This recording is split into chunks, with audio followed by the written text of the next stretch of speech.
الحمد لله الحمد لله نحمده ونستعينه ونستغفره ونعوذ بالله من شرور أنفسنا ومن سيئات أعمالنا من يهده الله فلا مضل له ومن يضلل فلا هادي له وأشهد أن لا إله إلا الله وحده لا شريك له وأشهد أن محمدًا عبده ورسوله اللهم صل على محمد وعلى آل محمد كما صليت على إبراهيم وعلى آل إبراهيم إنك حميد مجيد اللهم بارك على محمد وعلى آل محمد كما باركت على إبراهيم وعلى آل إبراهيم في العالمين إنك حميد مجيد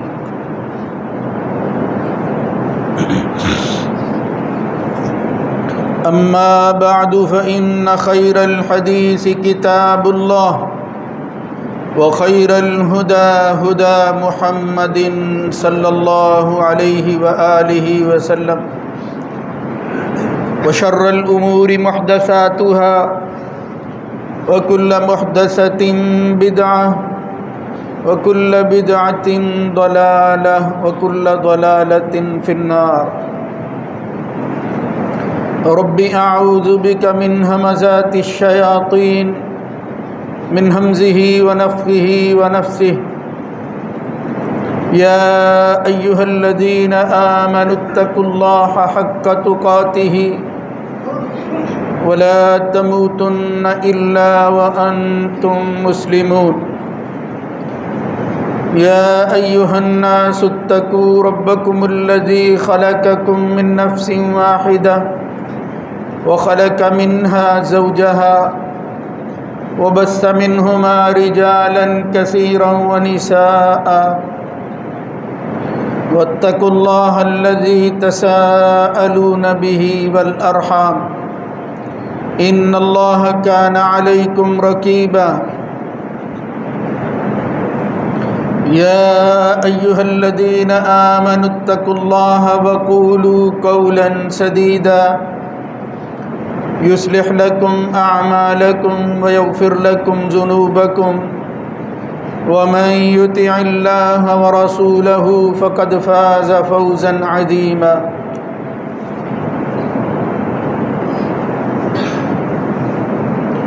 رب اشرح لي صدري ويسر لي أمري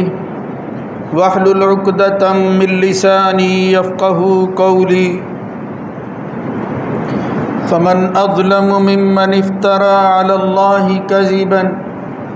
أو كذب بآياته إنه لا يفلح المجرمون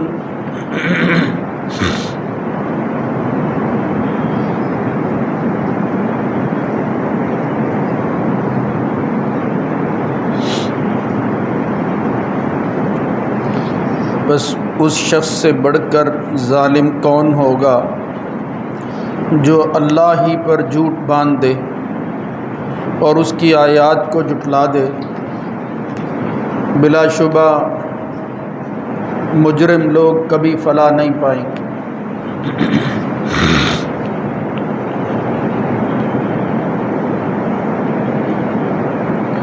اللہ رب العزت کی حمد و ثنا کے بعد درود و سلام سید الرسل خاتم النبیین جناب محمد الرسول اللہ صلی اللہ علیہ وآلہ وسلم کی ذات گرامی پر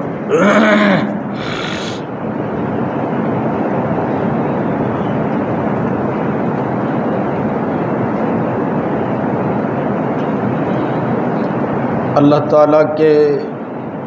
احسانات اور انعامات میں سے سب سے بڑی نعمت یہ ہے کہ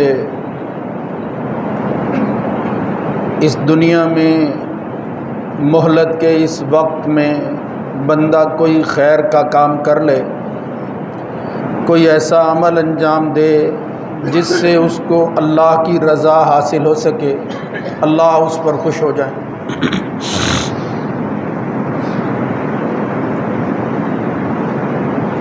رسول اللہ صلی اللہ علیہ وآلہ وسلم کی بے شمار احادیث ہیں جن کا مفہوم اور نتیجہ یہ ہے کہ جب آدمی نیکی کرتا ہے تو ایک نیکی اس کے لیے دوسری نیکی کا دروازہ کھولتی، اچھائی کو جنم دیتی ہے اور برائی سے برائی پیدا ہوتی ہے۔ خود قرآن مجید میں بھی اللہ رب العزت نے کئی جگہ پر یہ بات ارشاد فرمائی ہے، فَأَمَّا مَنْ أَعْطَى وَاتَّقَى وَصَدَّقَ بِالْحُسْنَى فَسَنُيَسِّرُهُ لِلْيُسْرَى۔ جو آدمی اللہ کے راستے میں دیتا، تقوی اختیار کرتا ہے، سچائی کے ساتھ اچھائی اور نیکی کو اپناتا ہے، ہم اس کے لیے آسانیاں پیدا کرتے ہیں۔ وَأَمَّا مَنْ بَخِلَ وَاسْتَغْنَى وَكَذَّبَ بِالْحُسْنَى فَسَنُيَسِّرُهُ لِلْعُسْرَى۔ بالکل مقابل کے اندر جو آدمی اچھائی، تقوی، اللہ کے راستے میں دینا، اس کی مخالفت کرتا ہے، پھر اس کے لیے تنگی اور مشکلات پیدا ہوتی ہیں۔ مومن کو یہ بات ہر حال میں ذہن میں رکھنی چاہیے کہ اس کی زندگی میں کون سا عمل خیر والا ہے اور کس طرح وہ شر سے بچ سکتا ہے۔ خیر کی جستجو اور طلب میں رہنا اور شر سے اجتناب کرنا، یہی ایمان ہے، اور اسی تگ و دو میں رہنے والے کو مومن اور مسلمان کہتے ہیں۔ سال کے 12 مہینوں میں بعض دفعہ آدمی ایسے اعمال کرتا ہے، ایسا وقت اس کو نصیب ہو جاتا ہے جس میں اس کے لیے بے شمار نیکیاں اکٹھی ہو جاتی ہیں۔ تو جس طرح مال، دولت، خزانے، ان کو حاصل کرنے کے بعد سنبھالنا اصل کام ہوتا ہے، بالکل اسی طرح نیکیاں سنبھالنا اور ان کو بچانا وہ بہت بڑا مشکل راہ ہے۔ یعنی چیزوں کو اکٹھا تو بندہ کر لیتا ہے، لیکن پھر اس پر دوام، اس پر حفاظت، یہ مشکل ہو جاتا ہے۔ اس کی وجہ یہ ہے کہ شر کی قوتیں وہ بھی مقابل میں پوری کوشش کر کے مومن اور مسلمان کو خیر سے دور کرنے کے لیے تگ و دو کرتی رہتی ہیں، آگے بڑھتی رہتی ہیں، اور پھر ایسے حالات، مسائل وہ پیدا کرتی ہیں کہ جس کی وجہ سے اس کی ہوئی نیکی جو ہے خدا نخواستہ وہ چاہتے ہیں اور وہ قوتیں چاہتی ہیں کہ وہ بھی برباد ہو جائے۔ اس لیے نیکی سے نتیجہ کیا بندہ حاصل کرتا ہے، یعنی کون سی چیز ہے جس کو وہ پہلے نہیں کرتا تھا اب اس نے شروع کرنی، کون سا ایسا عمل ہے اس کو نہیں کرنا چاہیے تھا اب اس نے اس سے بچنا ہے۔ یہ ہے نتیجہ نیکیوں کا، اعمال صالحہ کا۔ یعنی رمضان سے پہلے ہم کیا نہیں کرتے تھے جس کو اب شروع کرنا ہے،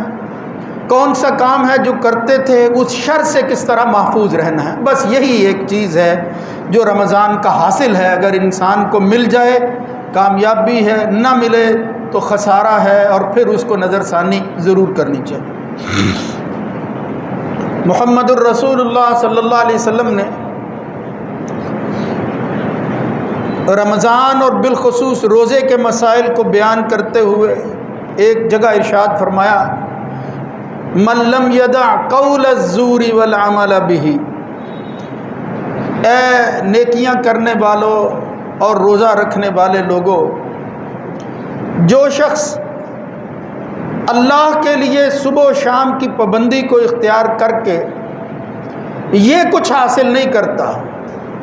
وہ کیا ہے؟ من لم یدع قول الزور، جھوٹ نہیں چھوڑتا۔ زور جو ہے، زور کہنا، کرنا، دونوں سے اجتناب نہیں کرتا. فلیس للہ حاجت، یاد رکھو اللہ کو ہرگز یہ کوئی حاجت، کوئی ضرورت، کوئی احتیاج نہیں ہے ان یدع طعامہ و شرابہ، کہ وہ اس کے لیے پھر کھانا پینا چھوڑ دے. یہ بھی ایک تکلف ہے وہ کر رہا ہے. دراصل اس کے ذریعے تمہیں اپنی زندگی کے اندر سچ کو لانا ہے، جھوٹ کو چھوڑنا ہے، سچائی پر قائم رہنا ہے، سچائی کی تلاش میں رہنا ہے، برائی سے اجتناب کرنا ہے، جھوٹ جو ہے اس کی مخالفت کرنی ہے، سچائی اور سچ والی زندگی اپنانی ہے، جھوٹ اور جھوٹ کی طرف لانے والے اعمال سے اپنے آپ کو دور رکھنا. یہ فرمایا محمد الرسول اللہ صلی اللہ علیہ وسلم. بہت مناسب جامع لفظ، اور یہی خاصہ تھا محمد الرسول اللہ صلی اللہ علیہ وسلم کا. بات مختصر کرتے مگر جامع کرتے تھے. اس لیے فرمایا من لم یدع قول الزور، جھوٹ بے شمار طرح کا ہے. اس لیے فرمایا جب بھی کسی موقع پر تمہیں کسی حق پر قائم رہنے کے لیے کہا جائے، تمہارا امتحان اور آزمائش آئے، تو اس میں پھر تمہارا جھکاؤ باطل کی طرف نہیں ہونا چاہیے. یعنی سچ پر قائم رہنا ہے اور سچائی کی دعوت دینا ہے، جھوٹ سے بچنا ہے اور لوگوں کو جو ہے وہ اس برائی سے دور رکھنے کی کوشش کرنا. میل علی الحق، یہ ترجمہ کیا ہے اہل علم نے الزور کا. قرآن مجید میں اللہ تعالیٰ نے اس لفظ کو کئی جگہ پر استعمال فرمایا ہے. سورہ حج کے اندر جہاں حج کے مسائل ہیں، یعنی خیر اور صالح اعمال میں سے اسلام کی بنیاد جن چیزوں پر ہے ان میں سے ایک حج اور اس کے مناسک ہے، حج اور اس کے اراکین کو ادا کرنا ہے. وہ سارے مسائل بیان کرنے کے بعد فرمایا ذالک، یہ تو ہے ہی، وَمَن يُعَظِّمْ حُرُمَاتِ اللَّهِ، جو اللہ کی حرمات کی تعظیم کرتا ہے، فَهُوَ خَيْرٌ لَهُ عِندَ رَبِّهِ، اس کے رب کے ہاں پھر خیر اس کو مل جاتی ہے. وَأُحِلَّتْ لَكُمُ الْأَنْعَامُ إِلَّا مَا يُتْلَىٰ عَلَيْكُمْ، اور پھر فرمایا یہ حلال و حرام کی چیزیں کہ فلاں موقع پر فلاں کرنا ہے، فلاں سے اجتناب کرنا ہے، یہ سب حج کے مناسک ہیں. وَأُحِلَّتْ لَكُمُ الْأَنْعَامُ، کون سی چیز کھانی ہے، کس سے جو ہے وہ اپنے آپ کو باز رکھنا ہے. ہر خواہش کے مطابق عمل نہیں کرنا، پابندی کو اختیار کرنا ہے. یہ ہے احلت لکم الانعام الا ما یتلی علیکم. اجازت بھی اپنی خواہش کے مطابق نہیں، کسی کے حکم کے تابع ہے. پھر آخر میں فرمایا فاجتنبوا الرجس من الاوثان، کیا گندگی تھی کہ تم در در پر اپنی پیشانی کو جھکائے ہوئے تھے، ہر اپنی خواہش کے لیے الگ خدا بناتے تھے، مٹی اور اپنے ہی پانی، اور بعض دفعہ پیشاب جیسی پلیتی کے ساتھ، گندگی کے ساتھ تم مٹی جو ہے اس کو گود کر اپنا خدا بنا کر اس کے سامنے اپنی حاجتیں رکھتے تھے. کبھی گراوٹ کا یہ عالم تھا کہ اللہ تعالیٰ نے تمہیں اس سے نجات دے دی، اور محمد الرسول اللہ صلی اللہ علیہ وسلم کی بعثت کے ذریعے کس عروج پر تمہیں پہنچا دیا ہے کہ سارا جہان اب تمہارے تابع ہے، صرف تمہیں اللہ کے تابع ہو کر رہنا. اس لیے فرمایا فاجتنبوا الرجس، اس گندگی سے بچو. رجس من الاوثان، یہ جو بتوں کے ذریعے، یہ بت صرف پتھروں اور لکڑی کے تراشیدہ خداؤں کا نام نہیں ہے. یہ خواہشات نفس سے لے کر ہر وہ برائی جو حق کے مقابلہ میں آتی ہے، جو باطل کی طرف انسان کو جھکا دیتی ہے، وہ اس کے لیے وثن. کل ما یعبد من دون اللہ، اہل علم فرماتے ہیں ہر وہ چیز جس کی بندگی بندہ اللہ کے چھوڑ کر کرتا ہے، فہو طاغوت، وہ شیطان، وہ طاغوت ہے، وہ بت بن جاتا ہے. اس لیے فاجتنبوا الرجس من الاوثان، لیکن ساتھ ہی یعنی شرک جیسی گندگی کے ساتھ جس چیز کو ملا کر اللہ رب العزت نے بیان فرمایا ہے وہ کیا ہے، واجتنبوا قول الزور. مومن بندہ جب اتنا بڑا فیصلہ کر لیتا ہے کہ سارا جہان ایک طرف، توحید تو یہ ہے کہ خدا خود حشر میں کہہ دے بندہ دو عالم سے خفا میرے لیے، دو عالم سے خفا ہو جاتا ہے بندہ صرف اللہ کی خاطر. یہ ہے چھوڑ دینا ان چیزوں کو جس کو اللہ پکڑنے کے لیے نہیں کہتا. واجتنبوا قول الزور، یہ صرف زبان سے کلمات کی ادائیگی تک محدود نہیں ہے، بلکہ انسانی اعضاء اور جسم کا ایک ایک حصہ کس طرح حق کے لیے وقف ہوتا ہے اور باطل سے اپنے آپ کو دور کرتا ہے، یہ اصل میں نیکی ہے، یہ ہے اصل میں ایمان۔ وَاجْتَنِبُوا قَوْلَ الزُّورِ، محمد الرسول اللہ صلی اللہ علیہ وسلم فرماتے ہیں، اصحاب اس کو نقل کرتے ہیں، اللہ کے رسول نے کہا الا انبئکم باکبر الکبائر، گناہ بڑے بڑے ہیں لیکن جو سب سے بڑے گناہ جو توبہ کے بغیر معاف نہیں ہوتے، اللہ چاہے تو معاف کرے ورنہ نہیں ہو سکتے، کیا میں تمہیں ان کی خبر نہ دوں؟ فرمایا الاشراک باللہ۔ جب صحابہ نے کہا بلا یا رسول اللہ، ہم گناہوں ہی سے تو بچنا چاہتے ہیں، بڑے بڑے گناہوں کے بارے میں بتائیں تاکہ ہم ان کے قریب بھی نہ جا سکیں۔ فرمایا بلا یا رسول اللہ، اللہ کے نبی نے فرمایا الاشراک باللہ، اللہ تعالیٰ کی توحید پر کمپرومائز نہیں ہے۔ کبھی بندہ یہ نہ سوچے کہ خدا کی کوئی پرواہ نہیں ہے، جو چاہے بندہ کرتا رہے، جب اس میں ڈھیل آتی ہے تو پھر اس کے اعمال کے اندر کبھی استقامت نہیں آ سکتی۔ اللہ کو ایک ماننا، اس کے عقیدے کے بارے میں بے لچک عقیدہ رکھنا، وہ جو پیغمبروں کی دعوت تھی اس پر کھڑے ہونا، وہ جو جس کی خاطر وہ ساری دنیا کو دھتکارتے ہوئے اس اعلان حق کے ساتھ کھڑے ہو جاتے تھے، گھر بار چھوڑ دیتے تھے، اپنے عزیز و اقارب کی قربانی دیتے، حتیٰ کہ اپنی اولادوں تک کو قربان کر دیتے تھے پیغمبر۔ بالکل یہی وہ مشن ہے جس پر ایمان والوں کو چلنا ہے۔ اس لیے فرمایا بلا یا رسول اللہ، فرمایا الاشراک باللہ، سب سے بڑا گناہ یہ ہے کہ بندہ خدا جیسا کسی دوسرے کو بنا دے، خدائی اختیارات تقسیم کر دے بندہ۔ یہ صرف ایک بات نہیں ہے، آج یہ سمجھا جاتا ہے کہ شاید کسی مزار پر جانا، ان کو خدا کا درجہ دینا، بس یہی ایک گناہ ہے، اسی سے منع کیا گیا ہے، وہ ہم نہیں کرتے۔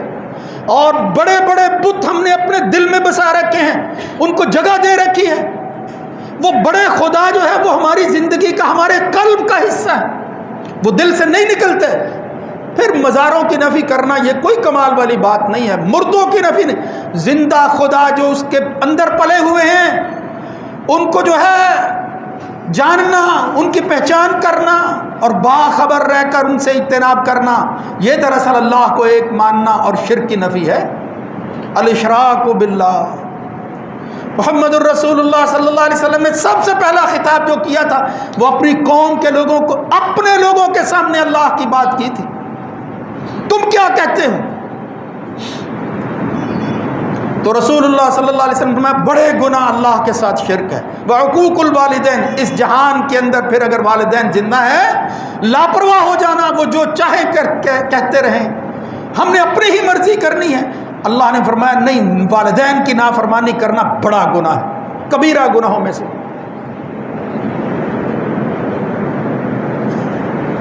تیسری بات بیان فرمائی، نبی کریم صلی اللہ علیہ وسلم کے صحابی کہتے ہیں جب آپ نے یہ روایت بیان کی، جب حدیث سنا رہے تھے، کبیرہ گناہوں کا تذکرہ ہو رہا تھا، وَكَانَ مُتَّكِئًا، آپ ٹیک لگائے ہوئے تھے، فَجَلَسَ، لیکن تیسری بات کو بیان کرتے ہوئے اللہ کے رسول اٹھ کر کھڑے ہو گئے، بیٹھ گئے، سیدھے ہو کر کہتے ہیں الا وقول الزور، الا وقول الزور، او اللہ کے ساتھ شرک کرنا، والدین کی نافرمانی کرنا، یہ تو لوگ شاید کریں گے،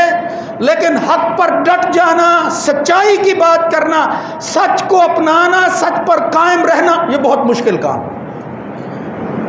سیدھے ہو کر نبی کریم صلی اللہ علیہ وسلم فرمایا الا وقول الزور، الا وشہادت الزور،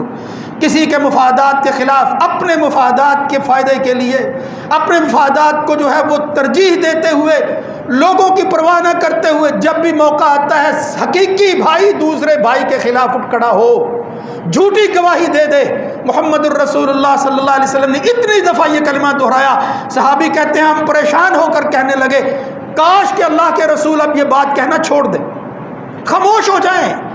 ڈر گئے ہم اس بات سے۔ فما زال یقررها حتی نقول لیتہ سکت، اتنی بار حضور نے یہ بات فرمائی کہ جھوٹ سے اجتناب کرنا ہے، زور کو چھوڑنا ہے، زور کے قریب نہیں جانا، زندگی میں سچائی کو لانا ہے۔ ہم گھبرا گئے کہ کہیں اس کی وجہ سے اللہ کے طرف سے جو ہے وہ کوئی سخت پیغام نہ آ جائے۔ ہم نے کہا یا رسول اللہ خاموش ہو جائیے، ہم سننے کے لیے تیار، گھبراہٹ کا یہ عالم پیدا ہو گیا۔ اس لیے یہ جھوٹ کوئی معمولی چیز نہیں ہے، ہم نے جھوٹ کے لفظ کو معمولی سمجھ رکھا ہے۔ ساری نیکیاں کرتے ہیں لیکن نیکیوں کو برباد کر دیتے ہیں، یا تو ساتھ ساتھ، یا جب نیکیوں کا موسم ختم ہوتا ہے ساری زندگی کے اندر پھر وہی کچھ آ جاتا ہے جو پہلے سے چل رہا ہوتا ہے، کوئی تبدیلی نہیں ہے، کچھ نہیں بگاڑتا جو ہے وہ رمضان بعض لوگوں کو۔ محمد الرسول اللہ صلی اللہ علیہ وسلم نے یہی فرمایا تھا، بلکہ اللہ کے رسول سے قرآن مجید کہتا ہے کتنا بے نصیب ہے وہ آدمی، بلا تکونوا کاللتی نقضت غزلها من بعد قوۃ انکاسا، ایک ایک دھاگا لے کر وہ آدمی جو ہے وہ اپنے لیے کوئی چیز بنتا ہے اور اس کی تیاری کرتا ہے۔ ایک خاتون جو ہے ایک ایک دھاگا لے کر محنت کرتی ہے، لیکن جب وہ چیز تیار ہو جاتی ہے ساری کو تتر بتر کر دیتی ہے۔ ولا تکونوا کاللتی نقضت غزلها من بعد قوۃ انکاسا، اس قوت کو جو ہے وہ ریزہ ریزہ نہ کر دو، بکھیر کر نہ رکھ دو۔ تتخذون ایمانکم دخلا بینکم ان تکون امۃ ہی اربا من امہ، فیصلے کرتے ہوئے بے پرواہ ہو جاتا ہے بندہ کہ اس میں مفاد مالی حاصل ہوتا ہے، کوئی بات نہیں ہے، جھوٹی گواہی دے دو۔ شہادت الزور، جھوٹی گواہی دینا، اس زور کو کسی کے حق میں یا کسی کے خلاف استعمال کرنا جو دراصل نہ حق والا ہے نہ خلاف والا ہے، یعنی جھوٹ گواہی دے دینا۔ محمد الرسول اللہ صلی اللہ علیہ وسلم نے فرمایا تھا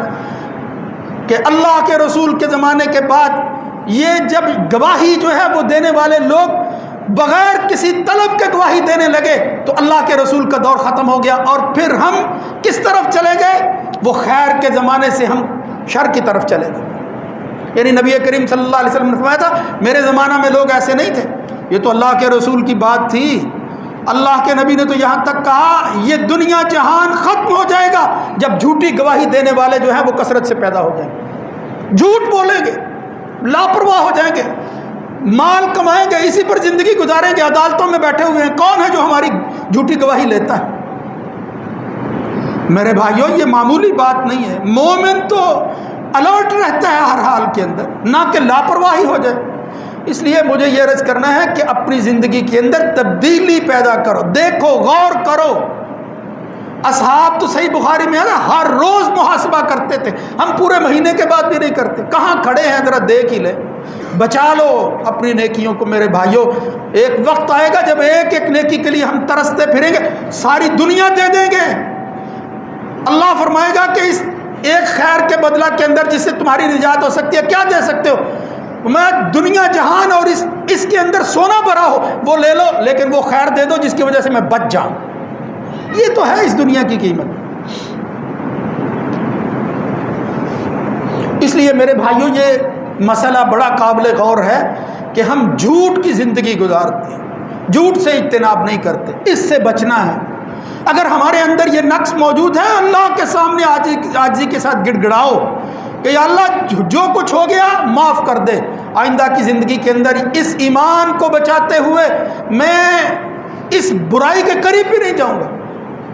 محمد الرسول اللہ صلی اللہ علیہ وسلم نے فرمایا آیت المنافق ثلاث، منافق اس کی تین ایسی چیزیں ہیں جس سے پہچانا جاتا ہے کہ اس کے اندر نفاق ہے۔ لیکن کیا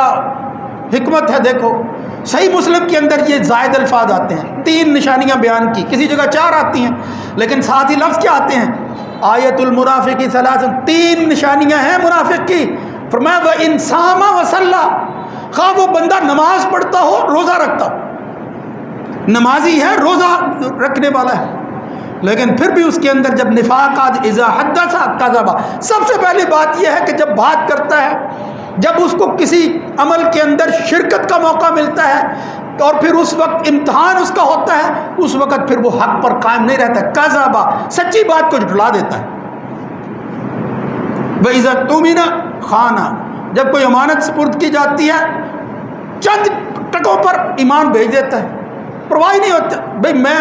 خازن بنایا گیا ہوں، میرے پاس یہ ذمہ داری ہے، کون مجھے دیکھ رہا ہے، میں جیسے چاہوں اس پہ پیسے کو استعمال کر لوں، جنہوں نے دیے ہیں وہ کون سا دیکھ رہے ہیں۔ لیکن میرے بھائیوں جس کی خاطر کچھ لوگ دیتے ہیں وہ مالک تو دیکھ رہا ہے۔ خائن آدمی، یہ نفاق کی نشانی، جھوٹ بولنا نفاق ہے۔ وَإِذَا عَاهَدَ غَدَرَ، کسی سے کوئی معاملہ کیا ہے، پھر کہا نہیں پورا ہو سکا، کیا کریں، معذرت نہیں کرنی، اس سے مہلت نہیں مانگنی، ڈٹائی دکھاتے ہیں، ڈٹائی نہیں۔ میرے بھائیوں، ایمان اس کا نام نہیں ہے۔ ایمان پر قائم رہنے کے لیے بعض دفعہ قربانیاں دینا پڑتی ہیں، مفادات جو ہے ان کی قربانی دینا پڑتی ہے، خواہشات کو قربان کرنا پڑتا ہے، اللہ کے لیے کچھ کرنا پڑتا ہے، اللہ کی خاطر۔ ایمان نام ہے اس چیز کا۔ میں بیان تو یہ کرنا چاہتا تھا، لیکن ظاہر ہے پھر اس کی طرف یہ توجہ نہیں جاتی کہ بندے کو کیا کرنا ہے۔ وہ یہ ہے کہ بندہ بعض دفعہ اپنی خاطر اللہ پر جھوٹ باندھ دیتا ہے۔ پہلی قوموں کی بربادی کا تذکرہ قرآن مجید میں بہت جگہ پر آیا، فمن اظلم ممن افترا، وہ یہی کرتے، فویل للذین یکتبون الکتاب بایدیہم ثم یقولون ھذا من عند اللہ، یعنی لوگوں کو اپنے جال میں پھنسانے کے لیے وہ مذہب کا سہارا لیتے اور کیا کہتے، یہ جو کچھ ہم کر رہے ہیں جس میں ہمارا مفاد ہے یہ اللہ نے کہا ہے، اتخذوا احبارهم ورهبانهم اربابا من دون اللہ، انہیں کو خدا بنا لیا تھا۔ اللہ کہتا ولا تقولوا لما تصف السنتكم الكذب، اور تمہاری زبانیں جھوٹ نہیں بولنی چاہیے، ھذا حلال وھذا حرام، یہ فیصلے تمہارے نہیں ہیں۔ انما یفتر الکذب الذین لا یؤمنون بآیات اللہ، جو اللہ ہی پر جھوٹ باندھ دیتے ہیں وہ پھر مومن نہیں ہوتے۔ اس لیے معاملہ کبھی ایسا ہو اور فیصلہ کرنا پڑے اللہ کا حکم کیا ہے اور تم کیا چاہتے ہو، پھر اللہ کے ذمے جو ہے وہ تعویلوں کے ذریعے اپنا مفاد حاصل کرنے کی خاطر حکم لگا دو، ایسی بات کہہ دو اللہ کی نہیں ہے، لوگوں کو بتا دو، اور جھوٹی قسم ہی اٹھا لو، یہ بھی بہت بڑا جھوٹ۔ لا یؤمنون بآیات اللہ، فرمایا واولئک ھم الکاذبون، اس سے زیادہ پھر میں کچھ نہیں کہتا، یہ جھوٹے لوگ بس کاذب ہیں۔ یہ محمد الرسول اللہ صلی اللہ علیہ وسلم نے ایک جگہ فرمایا، یعنی عمل کی بات کر رہا ہوں میرے بھائیوں، عمل کی، اسی طرف توجہ کرو۔ عبداللہ ابن مسعود رضی اللہ تعالیٰ عنہ کہتے ہیں اللہ کے رسول نے فرمایا علیکم بالصدق، سچائی تمہاری زندگی کا حصہ ہونا چاہیے، فإن الصدق یہدی الی البر، اس لیے کہ یہی سچائی پھر نیکی کی طرف لے کر جاتی ہے، فإن البر یہدی الی الجنہ، اور پھر یہی نیکی جو ہے یہ بندے کو اس کی اصل منزل کی طرف پہنچاتی ہے۔ ایاکم والکذب، اس کے مقابلہ میں جھوٹ سے بچو بچو بچو، اپنے آپ کو بچا کر رکھو۔ فإن الکذب یہدی الی الفجور، جب بندہ جھوٹ بولتا ہے برائی کے راستے کھلتے ہیں، ایک جھوٹ 100 جھوٹوں کو جنم دیتا ہے۔ فإن، یہ محمد الرسول اللہ صلی اللہ علیہ وسلم فرماتے ہیں فإن الفجور یہدی الی النار، پھر یہ گناہ، یہ فجور، وہ جس راستے کی طرف تمہیں شیطان لگانا چاہتا ہے وہ کہاں لے جاتا ہے؟ یہدی الی النار، پھر وہ جنت نہیں، وہ جہنم کی طرف لے جاتا ہے۔ اب فیصلہ جنت یا جہنم کا وہ تمہارے ہاتھ میں ہے، کیا کرنا ہے۔ محمد الرسول اللہ صلی اللہ علیہ وسلم فرماتے ہیں کہ بندہ جب سچ کو اپناتا ہے اور اس کی جستجو اور یتحری الصدق، اور اس کی تلاش میں رہتا ہے، یکتب عند اللہ صدیقا، اللہ رب العزت اس کو اپنی جناب کے اندر پھر سچا لکھ دیتا ہے۔ بالکل اس کے مقابلہ کے اندر جب جھوٹ اور اس کی تلاش میں بندہ رہتا ہے، کہیں سے یہ چیز مل جائے، کہیں سے مجھے جو ہے یہ حاصل ہو جائے، کوئی پرواہ نہیں ہے حلال اور حرام کی، فرمایا یکتب عند اللہ کذابا، پھر اللہ کی جناب کے اندر اس کو جھوٹا ہی لکھا جاتا ہے۔ اس کو اللہ جب مخاطب کرتا ہے، اللہ تعالیٰ کی ڈیلنگ جو ہے وہ بندے کے ساتھ وہ بطور کذاب کے ہوتی ہے، یہ کذاب ہے۔ میرے بھائیوں، بس اپنی نیکی کو بچانے کے لیے ہر حال میں الرٹ رہ کر، تنبیہ کے ساتھ، بڑی مستعد ہو کر، یعنی پوری طرح باخبر رہتے ہوئے، محمد الرسول اللہ صلی اللہ علیہ وسلم کے ایک صحابی سے جب پوچھا گیا، غالباً حضرت عمر ہی سے، کہ یہ ایمان کی زندگی تقویٰ کیا ہے، فرمایا تم ایک ایسے راستے پر چل پڑے ہو جس کے دونوں طرف جو ہے وہ کانٹے لگے ہوئے، کانٹے ہیں، خوبصورت تمہارا لباس ہے، اب ان کانٹوں کی سرزمین میں سے کس طرح تم اپنے لباس کو بچا کر بحفاظت نکل جاتے ہو، اسی کا نام جو ہے وہ ایمان، اور اسی کا نام تقویٰ، اور اسی کا نام سچائی ہے۔ اب یہ کانٹے دار زندگی ہے، جگہ جگہ کانٹے ہیں، ان کو پھولوں میں کس طرح جو ہے وہ تم نے بدلنا ہے، یہ ایمان کی زندگی ہے، یہ جستجو ہے جس کو جو ہے وہ ہر حال کے اندر زندہ رکھنا چاہیے۔ اللہ رب العزت ہمارے کیے ہوئے اعمال کو قبول و منظور فرمائے اور ان کی بنیاد پر ہمیں مزید نیکیاں کرنے کی توفیق عنایت فرمائے۔ اگر کوئی کوتاہی ہے اور بے خبری کی وجہ سے زندگی کے اندر وہ تبدیلی نہیں آ رہی، دھیان نہیں جا رہا، تو یہ باتیں جو ہیں یہ سننے کے بعد اللہ رب العزت ہمیں صحیح ٹریک پر، صحیح راستے پر چلنے کی توفیق نصیب فرمائے۔ اقول قولی ھذا استغفر اللہ لی ولکم ولسائر